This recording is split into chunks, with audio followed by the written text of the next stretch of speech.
Hey guys, good morning all of you. नमस्कार, स्वागत है आप सभी का आपके अपने official NRC reporter YouTube channel पर।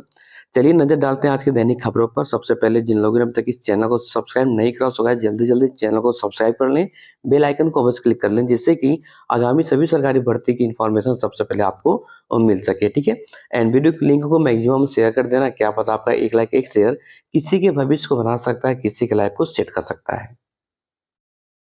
आखिर सबसे पहली खबर न्यूज वो ये है कि नगर निकायों में रिक्त है 1739 पदों पर। इन पदों पर जल्दी भर्ती की जाएगी। आयोग की तरफ से इसका जो विज्ञापन है वो जल्दी जारी होगा। और वहीं पर पदोन्नति वाले कौन कौन से पद खाली हैं उसकी जो एक लिस्ट है उसका स्ट्रक्चर यहाँ पर दे दिया गया है।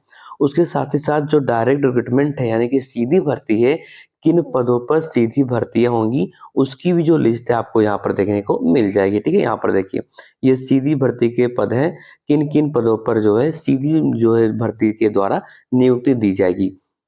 वहीं पर जो स्टेट गवर्नमेंट है उत्तर प्रदेश की, वो नगर निकायों में रिक्त पदों को भरने की तैयारी कर रही है। और निकायों में विभिन्न संवर्ग के रिक्त हैं, total 1739 number of vacant post हैं। और इन पदों पर नियुक्ति के लिए जल्दी जो भर्ती की प्रक्रिया वो शुरू की जाएगी। और इनमें 1120 पद सीधी भर्ती के जरिए भरे जाएंगे, यानी कि डायरेक्ट जो है यहाँ पर साक्षात्कार के माध्यम से यहाँ पर ज्वाइनिंग कराई जाएगी, नियुक्ति दी जाएगी। और वहीं पर 619 पदों को पदोन्नति से भरा जाना है। अब इन पदों में बात करें तो अधिकारी के पद हैं, राजस्व अभियंत्रण है, लिपिक हैं, लेखा के हैं, ऑडिट के हैं, उद्यान, स्वास्थ्य और पशु कल्याण संवर्ग के अधिकारी और कर्मचारी कर्मचारी इन पदों में जो है शामिल हैं। और वहीं पर सीधी भर्ती वाले पदों के लिए जल्दी जो अधियाचन है वो उत्तर प्रदेश लोक सेवा आयोग और राज्य अधीनस्थ सेवा चयन आयोग को भेजने की तैयारी है। वहीं पर जहाँ पर पिछले दिनों मुख्यमंत्री ने सभी विभागों को रिक्त पदों को भरने की जो प्रक्रिया है वो शुरू करने के निर्देश दिए थे। और इसी कड़ी में नगर विकास विकास विभाग के स्तर पर विभाग में रिक्त पदों को जो भरने की तैयारी है वो शुरू हो गई, यानी कि नगर निकायों में इतने पदों पर भर्तियां की जाएंगी। और वहीं पर प्रदेश भर में 978 केंद्र, यानी कि एक दिन में कैसे होगी आरओ और एआरओ की परीक्षा, यानी कि सहायक समीक्षा अधिकारी और समीक्षा अधिकारी का जो पेपर है जो कि फरवरी में हुआ था उसके पेपर को निरस्त कर दिया गया था, क्योंकि पेपर लीक प्रकरण से संबंधित था। अब इसकी परीक्षा दिसंबर में होने वाली थी, वो भी अभी अनिश्चित काल तक जो स्थगित कर दिया गया है, क्योंकि काफी बच्चे इलाहाबाद प्रयागराज में जाके धरना प्रदर्शन कर रहे थे और वो नॉर्मलाइजेशन से डर रहे थे। इस वजह से उनकी मांग ये है कि जो पेपर है परीक्षा है वो एक दिन में ही कराई जाए। ठीक है, तो अब इस पर संशय बना हुआ है, क्योंकि यहाँ पर 10 लाख के आसपास बच्चों ने फॉर्म भरा है आरओ यारो का। अब इतनी बड़ी संख्या है तो एक दिन में आयोग परेशान है, संशय में है कि एक दिन में हम कैसे परीक्षा करा लेंगे। और केंद्र निर्धारण में संशोधन नहीं हुआ तो परीक्षा कराने में बिल्कुल पेच फंसेगा, यानी कि अभी तक 978 केंद्र बने थे, अब इन केंद्रों को बढ़ाना पड़ेगा। इसके लिए विभाग अब जो है कार्यवाही शुरू कर दिया है, हालांकि अभी एग्जाम डेट नहीं रिलीज किया गया है। और उसके साथ साथ किन विभागों में भर्तियां ये भी देख लीजिए। परमाणु ईंधन परिसर में हैदराबाद में भर्तियां हैं। आप वीडियो को पॉज करके 300 नंबर ऑफ वैकेंट पोस्ट हैं। और उसके साथ साथ cotton corporation of India limited में है। एंड फरीदाबाद में ईएसआईसी के हैं। एंड ईएसआईसी हरियाणा में मौके पर है। 174 यहाँ पर पदों की संख्या है। ये सारी इन्फॉर्मेशन आप वीडियो को पॉज करके ऐसे ऐसे रीड कर लेना, ठीक है। उसको आप फॉर्म भर लेना। भारतीय खेल प्राधिकरण में 50 पद हैं। आईटीबीपी में 20 पद हैं।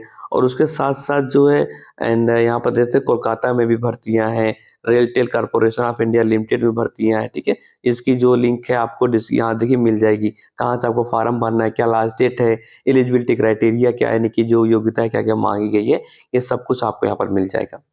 और वहीं पर टीजीटी 2013 की बात करें, इसके पहले टीजीटी 2000 अभी जो फार्म अभी एग्जाम नहीं हुआ है उसकी बात कर लेते हैं। तो अभी जो एग्जाम है टीजीटी का वो दिसंबर के अंतिम सप्ताह में जनवरी के फर्स्ट वीक में होने की संभावना है। टीजीटी पीजीटी असिस्टेंट प्रोफेसर के जो अभी एग्जाम होने हैं, ठीक है। लेकिन अब जो अभ्यर्थी हैं जिन्होंने फार्म भरा है उनका ये कहना वो इसका विरोध कर रहे हैं, क्योंकि जो आयोग की अध्यक्ष प्रोफेसर कीर्ति पांडे मैम, उन्होंने ये आदेश और स्पष्टीकरण जारी कर दिया गया कि जो टीजीटी पीजीटी की परीक्षा है असिस्टेंट प्रोफेसर की वो दिसंबर के तीसरे सप्ताह में जनवरी के पहले सप्ताह में हो जाएगा। लेकिन अब जो बच्चे हैं वो इसका विरोध कर रहे हैं। उनका कहने का मतलब ये है कि भैया जब आप परीक्षा कराओ जो नियमानुसार है, जो रूल है, जो राइट्स हैं, वो ये कहते हैं कि कोई परीक्षा आप कराते हो तो आपको 60 दिन पूर्व, यानी कि 60 दिन पहले, 60 डेज बिफोर आपको सूचना देना पड़ेगा बच्चों को। तो उनका ये कहना है कि 60 दिन का कम से कम समय दो और 60 दिन बाद यानी कि 2 महीने बाद पेपर कराओ, ठीक है? अब यहाँ पर पेच फँस गया है। और वहीं पर टीजीटी की 2013 की बात करें तो नियुक्ति पत्र की मांग को लेकर ये जो चयनित हैं वो कोर्ट पहुंच गए जिनको अभी तक नियुक्ति नहीं मिल पाई है, ठीक है? वो बिल्कुल कोर्ट का दरवाजा उन्होंने फिर से खटखटाया है। और वहीं पर विद्यार्थी अब वीडियो कॉल लेक्चर से कर सकेंगे पढ़ाई।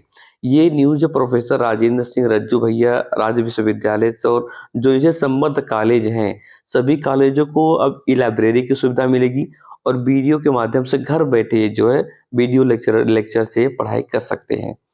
और वहीं पर मोहन भागवत जी का सबसे बड़ा बयान आया कि नौकरी से सबको रोजगार नहीं मिल सकता और ये बात इन्होंने कही है उत्तराखंड में संघ प्रमुख ने युवाओं के स्वरोजगार पर जोर दिया। इन्होंने सेल्फ स्टैंड बाय की बात करी है। इन्होंने ये कहा कि रोजगार से ही सबको जो है नौकरी से सबको रोजगार नहीं मिल सकता, ठीक है?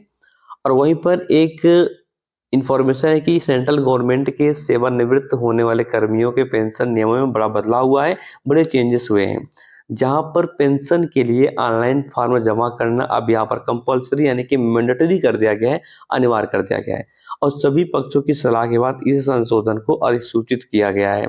6 नवंबर 2024 से लागू हो चुका है नया पेंशन यहाँ पर आदेश, ठीक है? 6 नवंबर से लागू हो गया है, यानी कि अब जो है ऑनलाइन फॉर्म आपको जमा करना है, ये मैंडेटरी कंपल्सरी कर दिया गया है।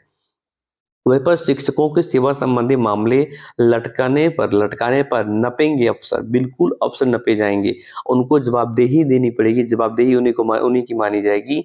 बहाली पर भी लाभ नहीं, एरियर का भुगतान रोक दिए जाते हैं, वेतन वृद्धि रोक दी जाती है। यदि ऐसा कोई मैटर होता है तो सीधा भैया अफसर को उठाया जाएगा, उनसे पूछताछ की जाएगी। 7500 मामले वर्तमान में विभिन्न अदालतों में लंबित पड़े हैं।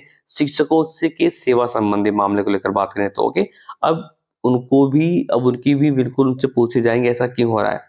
वहीं पर चयन के 16 माह बाद शिक्षक तैनात होंगे। जीआईसी में जो सहायक शिक्षक भर्ती का मामला था यही मामला है। आयोग ने 2023 को घोषित किया था परिणाम, लेकिन चयनित होने के बाद भी अभी उनको कॉलेज नहीं अलॉट हो पाया है। राजकीय विद्यालय में चयन के 16 महीने बाद 416 सहायक अध्यापकों और लगभग 22 प्रवक्ताओं की तैनाती का रास्ता अब साफ हो गया है, यानी कि उनकी जो ज्वाइनिंग है कॉलेज जल्दी लौट करके उनकी ज्वाइनिंग करा दी जाएगी। इसका तो मैंने आपको बता दिया कि टीजीटी 2013 भर्ती को लेकर हाईकोर्ट में याचिका दाखिल हो गई है। भाई बिल्कुल आए दिन सोचिए इतना पुराना मामला अभी तक ये क्लियर नहीं हो पाया है। तो ये इन्फॉर्मेशन थी, आपने देख लिया कि अच्छा एक बात और है कि उत्तर प्रदेश में नई प्राइमरी शिक्षक भर्ती कब आएगी। देखिए अभी आपका सरकार का एक आदेश जारी हुआ है, एक आदेश का राइट टू इन्फॉर्मेशन, ठीक है?